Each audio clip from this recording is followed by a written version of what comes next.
Eu sou Aurineide Alencar, sou poeta, cordelista e trovadora da cidade de Dourados, Mato Grosso do Sul. Sou professora aposentada na rede estadual. Eu vim da região nordeste, da cidade de Catolé do Rocha, no sertão da Paraíba. Lá eu nasci e me criei, vivi até os 18 anos de idade, onde eu mudei para o Mato Grosso do Sul. Na minha infância, eu vivia no sítio, né? Não foi muito fácil o processo de estudo. Naquela época, o meu pai, que era analfabeto, gostava muito da literatura de cordel e costumava ir às feiras dia de sábado e sempre trazer um livrinho de cordel, né? Um folheto de cordel, que é esse estilo aqui da literatura de cordel. Então, dia de sábado ele trazia e ele pedia que eu lesse essas histórias para ele ouvir. Então foi assim que eu aprendi a ler, numa literatura de cordel, que era o meio mais fácil de acesso que a gente tinha naquela época, pelo o custo do valor material de um livrinho desse, né, que qualquer pessoa pode ter o acesso de comprar, como hoje, por exemplo, um livrinho desse custa R$2. Então, eu estudei num grupo escolar multisseriado até a minha 3ª série, naquela época. Depois da minha 4ª série em diante, eu fui estudar na cidade, onde eu viajava em caminhão pau de arara, porque eram os únicos carros que tinham, que levavam as crianças do sítio para a cidade. Não era muito fácil de estudar naquela época, mas a minha vontade era muito maior. Quando cheguei na minha adolescência, né, por alguns motivos lá que não dava mais para viajar nesses carros, eu ia ter que ficar sem estudar, só que eu fiquei muito triste, porque eu ia parar de estudar. Mas a minha mãe conseguiu uma bolsa de estudo para mim com as irmãs franciscanas, num convento na cidade de Catolé do Rocha, e foi aí que eu fui viver internada nesse convento com as irmãs. Então passei minha adolescência lá e continuei os meus estudos lá. Depois, quando eu já estava, depois dos meus 15 anos, eu saí do convento e continuei meus estudos em outra cidadezinha vizinha lá, até os meus 18 anos, que foi quando mudei para o Mato Grosso do Sul. Já estudando o magistério, né, na cidade de Deodápolis, eu concluí o meu curso e, terminando o meu curso de magistério, um professor que foi muito assim dado comigo, conseguiu a minha primeira sala de aula, que era trabalhando com o pré-escolar. Então, quando eu iniciei esse processo do pré-escolar, devido àquela vontade que eu tinha, aquele amor que eu tinha pelas rimas, pela escrita da trova, do cordel, que era uma coisa que eu sempre costumava fazer, até mesmo nas minhas brincadeiras de infância, era fazendo as quadrinhas. Então eu pensei que eu poderia passar aquilo para os meus alunos, porque era uma coisa que me dava muita alegria, me dava muito prazer, e eu achava que aquilo lá também o meu aluno iria sentir. E desde esse primeiro momento meu como professora, que eu já iniciei introduzindo através da poesia para fazer essa alfabetização com os meus alunos de pré-escolar. E daí então eu não parei mais, porque eu terminei o meu magistério e eu fiz o meu primeiro concurso na rede estadual, e eu já passei no concurso, e eu comecei a trabalhar como professora alfabetizadora. E sempre usei essa literatura em um determinado período, era a matéria que eu mais gostava de trabalhar na área, e eu sempre passava para os meus alunos esse conhecimento, porque através da poesia eu achava que a gente vê um mundo mais bonito, um mundo melhor, valoriza o lugar em que a gente vive. E era isso que eu sempre quis passar para os meus alunos. Inclusive eu tenho alunos hoje que já são mestres, doutores, e eles ainda lembram de mim quando perguntam sobre a professora Aurineide, o que lembra a professora Aurineide, eles falam que é o cordel. Então, eu nunca, antes não era escritora, eu nunca fui escritora. Eu era uma professora adepta da literatura de cordel e que eu mesma escrevia os cordéis para trabalhar com os meus alunos. Como foi no caso que aconteceu aqui com este livro, chamado Mato Grosso do Sul, nas Asas do Cordel. Ele tem uma coleção de cordéis que eram escritos para os meus alunos, na época, uma turma de 4ª série, antiga 4ª série, que hoje é o 5º ano. Então, certa vez uma amiga minha, uma professora, falou para mim assim que eu deveria publicar os meus trabalhos, porque eu precisaria ser uma escritora. E eu falei, não, mulher, eu acho que o meu material não dá para isso. Ela disse, não, dá sim. E foi aí que eu comecei a pesquisar na internet, encontrei um site gratuito, de inscrições gratuitas para concursos literários, e eu me inscrevi. Passei no primeiro concurso literário na cidade de Belém do Pará. Essa editora, que se chama Literacidade, gostou do meu trabalho, além de ter sido publicado na antologia, primeira antologia, ela pediu o meu material para conhecer. Eu mandei o meu material e ela gostou tanto que ela resolveu publicar o meu livro, acreditou no meu trabalho e publicou o meu livro.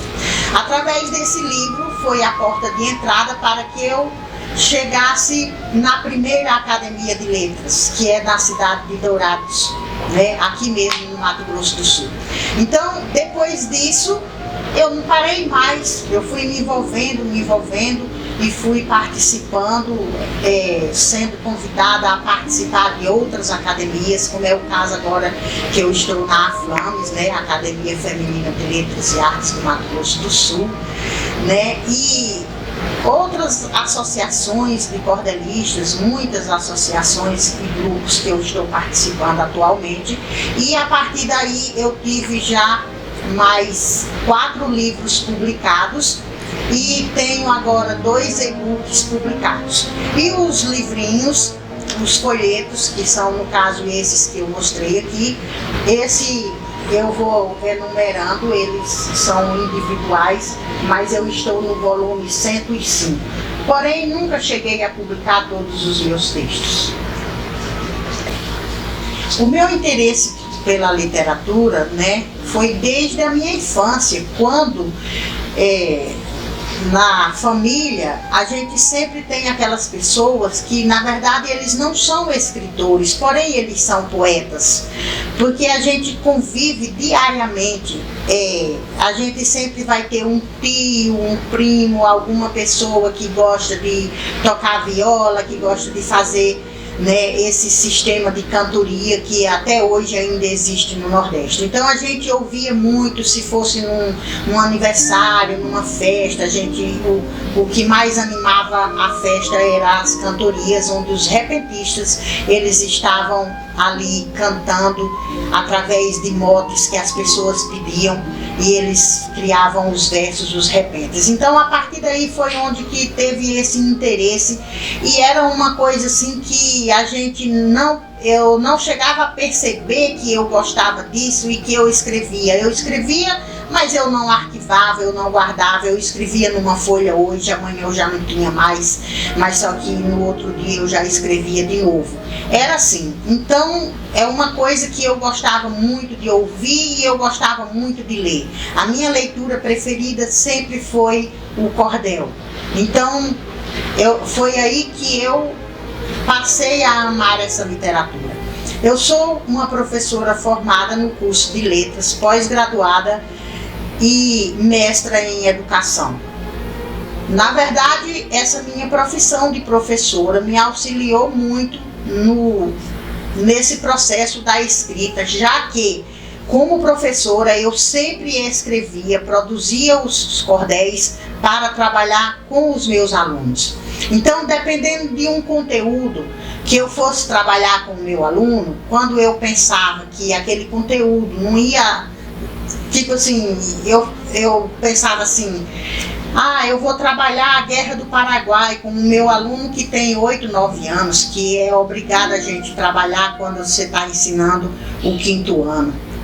E eu pensava assim, se eu me sentasse numa cadeira ali e tivesse que ficar 2 aulas a professora explicando isso, eu pensava, o meu aluno não tem interesse, o que é que ele vai querer saber com uma guerra que aconteceu há mais de 100 anos? Eu pensava que era um conteúdo muito chato para o meu aluno ficar 2 aulas ouvindo e sentado. E eu pensava assim, não, mas se eu transformar num cordel, isso aqui vai ficar mais agradável. Então era o que eu fazia quando eu ia preparar a minha aula, fazer o meu planejamento, eu já pegava e transformava aquele conteúdo em um cordel. Então, quando eu chegava no outro dia cedo, eu falava para o meu aluno, tenho um cordel para ler para vocês. E através da musicalidade que existe no cordel, a gente consegue prender a atenção do aluno. E era aí onde que o meu aluno ficava atento. Eu tinha turma com 40 alunos e ninguém conversava, porque todo mundo queria ficar preso, atento para ver o que acontecia no final daquele cordel. E aí eu alcançava meu objetivo, porque eu já passava direto para as atividades, para as perguntas, porque todo mundo conseguiu ouvir o que eu tinha para contar para eles. E assim eu trabalhava com temas, por exemplo, como temas transversais, quando a gente tinha que trabalhar a diversidade de gênero, quando tinha que trabalhar doenças sexualmente transmissíveis na adolescência, gravidez na adolescência, que eu, como professora, eu pensava, como que eu começo esse conteúdo? O meu aluno tem 9 anos, meu Deus, eu não sei começar. Eu pensava, não sei começar esse assunto. Então eu ia e transformava num cordel. Por quê? Quando eu chegava para o meu aluno, eu falava, olha gente, eu vou ler um cordel para vocês. Então ali eu já não me intimidava mais, porque eu estava lendo alguma coisa que estava escrita aqui. E através disso aí eu conseguia aplicar melhor a minha aula. Então foi uma coisa que me ajudou muito. O escritor que serviu de base para mim é o cordelista chamado Leandro Gomes de Barros, que foi através dele que nós temos hoje esse estilo de cordel, do nosso cordel, do cordel brasileiro. Então, a literatura de cordel, que foi trazida pelos portugueses há mais de 100 anos para o Brasil, né? Chegando aqui, ela ganhou essa nova roupagem, através do Leandro Gomes de Barros. Então, foi ele quem deu a principal origem do cordel brasileiro. E é ele que a gente segue até hoje, né? Seguindo as regras básicas do cordel, que é o ritmo, a rima, métrica e oração, indicada pelo grande, né, Leandro Gomes de Barros, que hoje já se tornou um clássico da literatura brasileira. E o cordel, né, graças a ele também, que foi o pai da nossa literatura de cordel, hoje é o patrimônio cultural e imaterial do Brasil. E quanto a minha contribuição na cidade que eu vivo, né, que é Dourados, eu penso que eu contribuí em mostrar essa cultura, essa literatura, visto que ela era pouca conhecida na cidade. Durante esse período todo que eu falei para vocês, como professora, que eu trabalhei na rede estadual durante 31 anos, e sempre eu fazia pesquisa de campo com os meus alunos e eu descobria que os pais, a não ser que fosse de origem nordestina, tivessem o conhecimento dessa literatura de cordel. Mas caso contrário, os pais dos meus alunos, nem os meus alunos conheciam essa literatura. Então é baseado nisso que eu penso que eu trago essa contribuição, e eu procuro sempre trazer a literatura de cordel e colocar os textos referentes ao estado que me acolheu, a cidade que me acolheu, que é como no caso desse livro Mato Grosso do Sul, Nas Asas do Cordel, e agora atualmente saiu um livro digital na plataforma do MS Digital, que se chama Dourados Vive o Cordel. Então todos os textos são referentes à cidade de Dourados. Então é isso que eu penso, trazer o cordel, que é um costume, um hábito há muitos anos do nordestino e aplicar com o conteúdo daqui, da cidade daqui, de Dourados daqui e do Mato Grosso do Sul. Então eu penso que eu contribuo assim. Eu acho que, tipo assim, eu sou de fácil entendimento, né, da leitura. Então é tanto que, dependendo do conteúdo, muitas vezes eu escrevo um cordel, não só um cordel criativo da imaginação, eu escrevo cordéis também descritivos e informativos. Então, para que isso aconteça, é preciso que eu leia o conteúdo, aquele determinado conteúdo que eu venha a trabalhar. Como, por exemplo, eu tenho aqui esse cordel aqui que fala sobre o Conselho Tutelar. Então, nessa época, eu pensando no como acontece o movimento do Conselho Tutelar na escola, eu resolvi escrever. Então, para que eu escreva esse cordel aqui, eu preciso ler, eu preciso ter o conhecimento das leis que houve nesse processo aqui. Então, eu me considero que eu sou de fácil entendimento de leitura. Senão, como é que eu ia escrever um texto informativo, descritivo, né? Então, considerando a parte que eu leio, né, e no meu entendimento, para fazer essa transformação da leitura que eu fiz para o cordel e que esse cordel venha trazer a informação para os meus leitores. Então eu penso que o que eu escrevo é de fácil entendimento, visto que a gente usa palavras usadas no cotidiano, é a palavra do povo, já que a literatura de cordel é uma literatura popular brasileira. Então a gente está no meio do povo. Isso não quer dizer que a literatura de cordel vai ser uma literatura tipo assim, de baixo nível, né? Não quero dizer isso, porque existe a literatura que é caipira e existe a literatura que é popular do nosso povo. Então eu penso que através do cordel as pessoas têm mais entendimento por causa da nossa linguagem, que é uma linguagem de fácil entendimento, uma linguagem popular, e além do mais que existe a musicalidade do texto, que é o que ajuda a gravar na memória também. O meu processo de criação é o seguinte: quando eu preciso trabalhar um assunto, como é no caso aqui esse cordel, ele é uma mistura de ficção com realidade, já que eu estou tratando do assunto da dengue.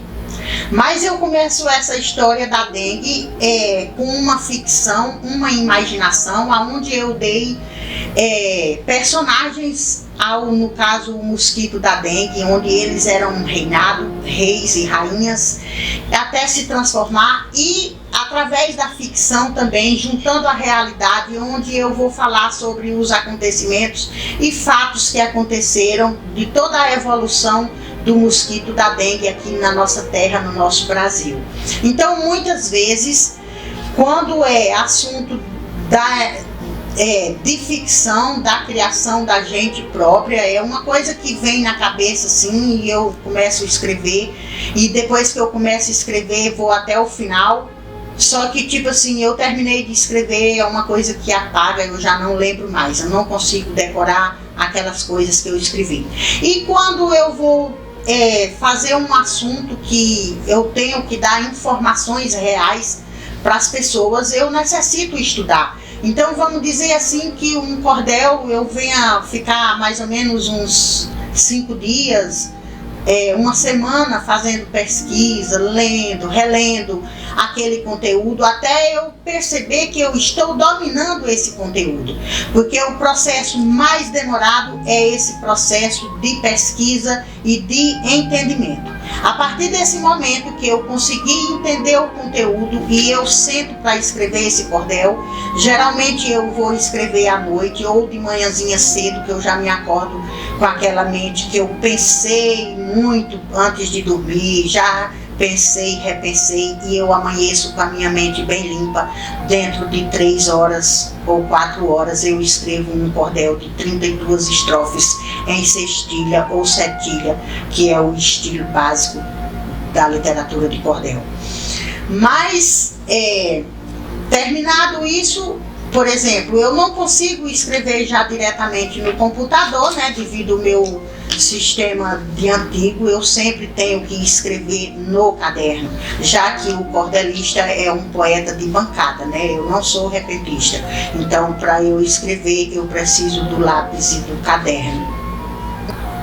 Eu escreveria mesmo que ninguém lesse o que eu escrevo, porque é uma coisa assim que me vem na cabeça, me dá vontade de escrever. Inclusive eu tenho um arquivo com mais de 3.000 quadras e trovas, que eu dei o nome de Trovas ao Vento. Nunca foi publicada, porque na verdade a gente não tem condições financeiras para ficar publicando as coisas assim, né? Não é um custo barato, e a gente, como professora, eu sou professora aposentada e a minha renda é unicamente essa, então não tenho como estar publicando. E esses textos, digamos assim, estão em arquivos no computador. Se algum dia chegar de ser publicado, bem, se chegar de não ser publicado também, para mim não tem importância nenhuma. Eu escrevo e jogo ao vento. Então eu sempre pensei assim, né? Se algum dia alguém pegar e ler, bem, senão eu não tenho importância não.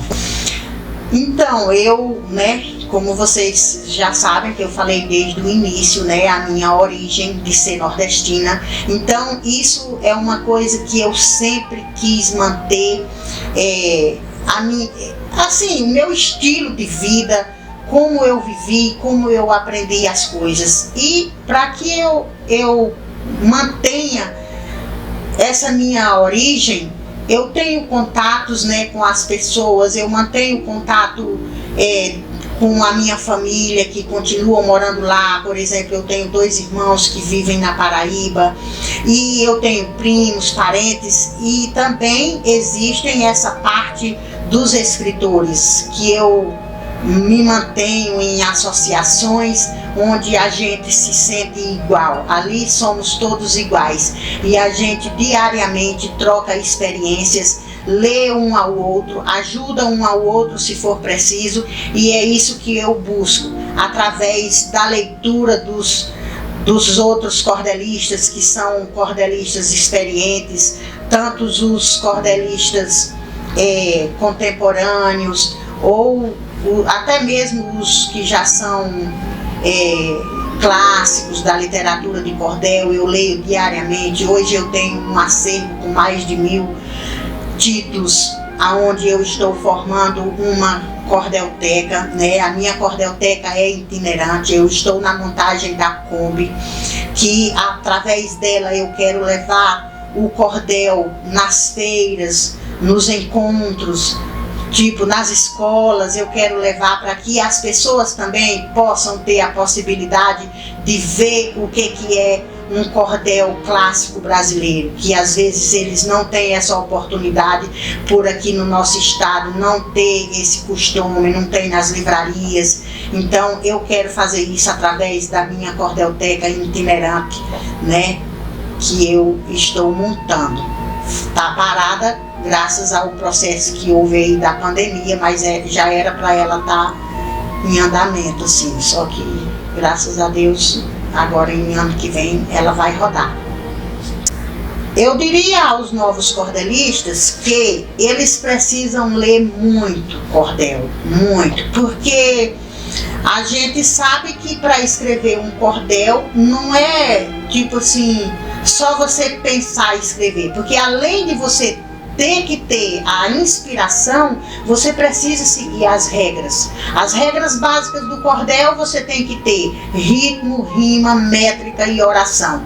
Então, se você escrever um texto que ele não vai ter isso aí, ele não vai ser um cordel, né? Ele vai ser um texto normal, ele vai ser um poema popular e não um cordel. Então, se quer ser o cordelista, se quer escrever cordel, tem que ler muito os outros cordelistas, principalmente aqueles que deixaram a história pra gente, né? Eu quero dizer para vocês que nunca desista de um sonho que você tenha e coloca um objetivo na vida, porque eu saí, né, da região Nordeste, eu que sou uma pessoa filha de lavrador. A única coisa que eu tive na minha vida para poder eu conseguir melhorar a minha vida foi através do meu estudo, onde eu consegui estudar na escola pública, logicamente que eu nunca tive dinheiro para pagar a escola, mas eu consegui estudar, consegui me profissionalizar e consegui sobreviver com o trabalho que eu tive. E quanto a mostrar essa cultura do cordel, é uma coisa que eu batalhei durante 31 anos como professora na sala de aula, mostrando aos meus alunos. E hoje eu vejo, através de depoimento de aluno meu que estudou quando estava no pré-escolar, no primeiro ano, hoje são pessoas formadas, mestre em educação, e dizer que se lembra de mim através do cordel, eu vejo que isso vale a pena, que a gente nunca desista, mesmo que demore 20 anos, mesmo que demore 30 anos, assim como eu demorei, para que o cordel tivesse essa aceitação como ela está tendo hoje aqui no Mato Grosso do Sul. Graças a essa insistência que eu tive, é que hoje eu estou aí com a Cordelteca, eu consegui ser classificada em editais, consegui as verbas para poder aperfeiçoar o meu projeto, para investir no meu projeto. E eu acho que a gente jamais pode desistir daquilo que você pensa, no que você acredita, porque eu sempre acreditei no cordel e eu acredito que nessa transformação que o cordel é capaz de fazer na nossa alma, de curar a gente da doença, de qualquer coisa. Então acredita no seu sonho e mantenha o seu sonho. Pode passar 20, 30, 40 anos, nunca desista.